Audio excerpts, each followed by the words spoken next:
Welcome everyone to our TechCon podcast interview with Nikos. Nikos, thank you for taking our time to be with us today. Thank you for having me. Okay, I'm just going to give a quick introduction for you, and then we'll jump right into the questions. Sounds good. Okay, so Nikos is managing partner at IA Global Ventures, where he invests in applied AI companies with a focus on immigrant founders building technologies that transform industries. He has spent nearly 2 decades investing in, advising, and serving on the boards of AI companies, and previously co-founded one of the early deep learning startups in 2006. So Nikos, what is the problem or what are the set of problems that you are most focused on solving these days and why are they important to you? Well, a lot has changed since 2006 in the AI field, which is actually what I also studied in university several decades ago. So what we're seeing that's exciting to me is intersections of AI and some traditional businesses and industries. And our last investment, which we have not yet announced yet, so I can give you an idea, but is in the overlap of AI and healthcare.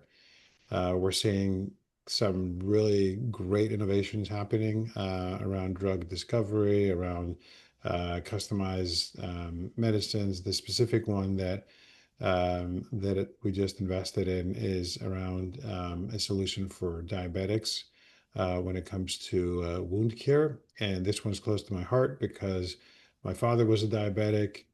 He also had a heart condition, but he caught that early and basically managed that through his life and through two bypass surgeries and all kinds of medication. But when he stopped having blood flow into his feet and developed some wounds, eventually that's what killed him through a septic shock and I'm so infection. sorry. Thank you. And it's a big problem. So one of our founders here in Austin is a vascular surgeon. In fact, two founders, and they're focusing on a solution that would allow people to have early detection of how their wounds are progressing, and AI plays a big role in that. But we're seeing a lot of things around imaging, around all kinds of overlaps between life sciences and AI. So that's pretty exciting because it's directly impacting human lives and people and how they deal with some of these diseases.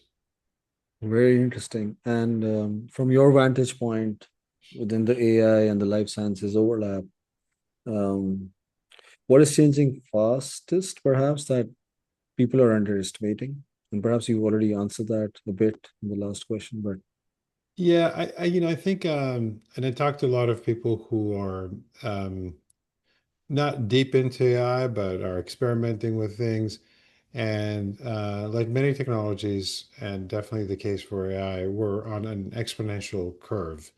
And when you're on an exponential curve, it's very difficult to determine the slope of the curve at any point in time. And a good example is I was actually having this conversation with a friend yesterday, and I remember 5 years ago I was talking to them about autonomous vehicles. And the reaction was, well, we've been hearing about these for, forever, and it's never going to since happen. Jetsons. Yeah, it's never going to happen. And then you reach an inflection point, which depends on also where you live. And, being in Austin, Waymos are everywhere. So once you get into your first Waymo, it's a life-changing experience. You're like, oh my God, I arrived at the future. The second ride is equally impressive. By the third ride, it becomes commonplace, This and has always been here. you forget about it. And I think that's where we are with a lot of these innovations is that people don't recognize the progress because it hasn't yet reached them. But the progress is happening. So, when we talk about being able to eradicate cancer or having nanobots that can basically go through your bloodstream and clean up your arteries. I think those things are going to come faster than most people think. So I think they're underestimating how fast things can move. And partly because they're always looking backwards and saying, okay, well, we've been talking about this forever. And it's not happening. So I think people are going to be very surprised by how fast robotics are going to enter into our daily lives. It's already happening in China, and I think it's going to happen in the next 2 or 3 years in the US. And when it comes to life sciences in particular, I think the eradication of all diseases and eventually of aging, which we never considered a disease, I think we'll see in our lifetime. So I'm very optimistic about that. Well, that's super exciting. And what's the opposite of that? Where are you seeing a lot of hype that doesn't have any real value backing it up? I don't want to say it doesn't have a lot of value, but I definitely think that agents have been overhyped, and they really I don't think anyone has really cracked the code. You have a lot of experimentation. You have a lot of people who are geeking out on on Claw and doing kind of fully automating. There's this whole Mac Mini craze. So Mac Mini now is back popular because you can kind of have everything running on a Mac Mini. But that's a very small part of the population is really the hardcore. So I think agents are probably overhyped. I do think there's a place for them, but they're definitely getting more attention. And I do think having the human element somehow, in the process is going to continue to be critical for longer than people think. And I don't think the technology is yet at the point where you can just surrender your life to a number of agents doing everything. You have to, they play the instruments, but you have to be the maestro, kind of putting it all together. So you want the orchestra in control of you. It's more about augmentation and enabling humans to do more for you. No, absolutely, and I think that's where it's a continuum, right? So it's not black and white. So there you can get agents to do certain things that are, repetitive tasks. The more power you give a tool, and by power I mean access, whether that's to your bank account or to your personal information. You're opening up potential for disastrous results, and there've been several, documented cases where agents start to go crazy and they start deleting stuff, or they start, So I don't think the benefit at this point outweighs the risk for all that, but they're definitely as a tool and being able to do certain things that are repetitive, they're starting to gain some traction. But uh, I think there's more hype at this point than real value in some of what people are talking about. Okay. You've backed and advised many companies over the years, perhaps before the LLM AI types. Definitely before. What is the one decision that made the biggest difference in one of those companies? Um, Something that you'd like Um, to share, like battle story. I think it's not one company. It's, as an investor, you tend to start to see patterns and focus on that.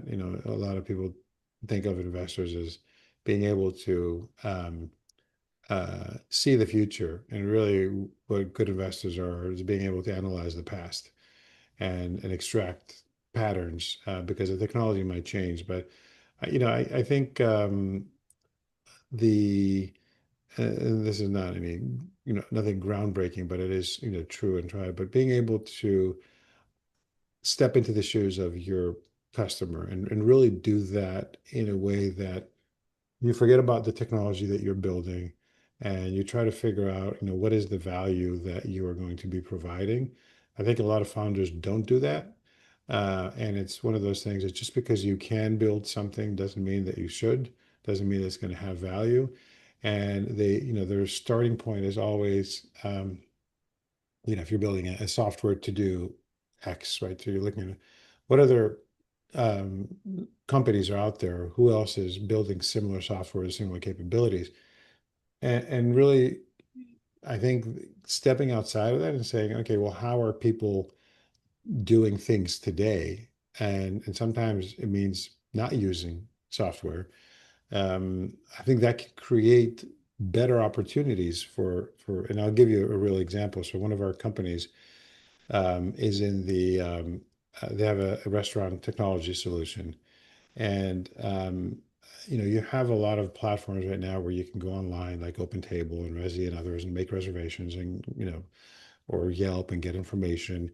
And you can come from the approach of, okay, what technology already exists for people to get information and make reservations to restaurants.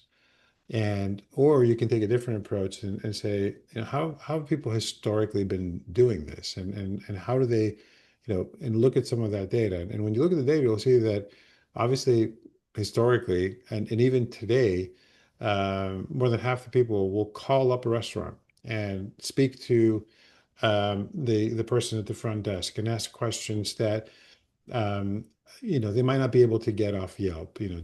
Where can I park? Is there a kids menu? Um, do you have gluten-free options? Things like that, where the recognizing that and recognizing that, okay, this is a way of doing things today that doesn't involve technology can actually lead to an opportunity to create a technical solution for that. And this is what this company, Mately, has done. So they've created a virtual receptionist, which is entirely 100% voice, integrates with all of the existing platforms. So they have access to the reservation system and everything else, but you can have a very natural conversation with a virtual receptionist without having to worry about them being rushed because someone's walking in the door because you're calling during a peak hour and the noise in the background is distracting. But it offers the kind of experience that a lot of people still prefer, which is picking up the phone and calling a restaurant. And I had an experience yesterday where I booked, I won't name it, through one of the platforms. I booked a reservation, and they didn't have the time that I wanted. They wanted to have dinner at 7. They only had an 8 o'clock time. I booked at 8, and then I called up the restaurant and I spoke to a person, and they're like, "Hey, can you guys change the reservation from 8 to 7?"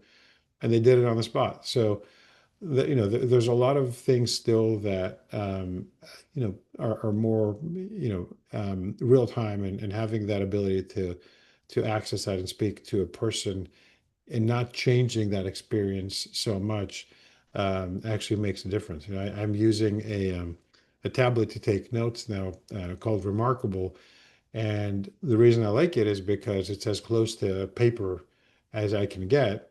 Um, and it has the same kind of feeling, and I can flip the stylus over and use the back of it as an eraser.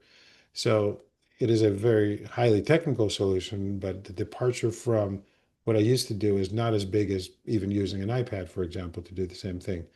So, so looking at kind of the customer and having a broad scope of how do they do things before technology, and trying to get closer to that, I think is something that most startups should spend more attention with. Path of least friction also for adoption, right? I'm sorry? Oh yeah, yeah, for sure, It's because also, it's yeah, closer to what you're used to this is doing. how I used to do things. It's very similar to that. So, last question, Nikos. What's the one fun fact about you that you haven't put on LinkedIn? I'm a pretty open book on LinkedIn, so I have a lot a lot of things on there. You want to share Um, something here? Someone yeah, approaches you, hey, I saw there your interview. Yeah, there is one thing that is kind of hidden on LinkedIn, but Okay. outside of what I'm doing with AI and technology and investing, I'm involved and a part owner in another business, which is the complete antithesis of this, right? So it's Okay. owning the largest pistachio farm in Greece, and Okay. we have gotten into processing, and recently pistachios have become very attractive, not only because of their benefits in terms of fiber and protein and everything else, but they've also Melatonin. uh, been given a big boost from the Dubai chocolate craze. Ah, yes. Yes. And there's been a halo effect where they've become a very popular flavor. Even when you look at gelato in Italy, it's now the most popular, I believe, flavor in gelato, and a lot of it has to do with this kind of general. I see you're very nicely hedged now between AI and Yeah, pistachios. it's the two opposites, right? So it's what I like to talk about. Pistachios have a biological appreciation of the asset, which the trees grow at their rate. It doesn't matter how much money you throw at them; they're not going to grow any faster. And you can optimize for a few things, which we're doing. And it is a very AI resilient business. So people are always going to have to eat. And until we upload our, consciousness into a robot, which, you know, might happen someday, but probably not in the next couple of decades. So we'll have to eat, and we have to. That's the reason we also like the restaurant tech business. And yeah, so that's one of the things. It's somewhere hidden in my LinkedIn profile, but I definitely don't talk about it as much. Very cool. Thank you so much, Nikos, for taking the time today. Yeah, my pleasure. Thanks for having me.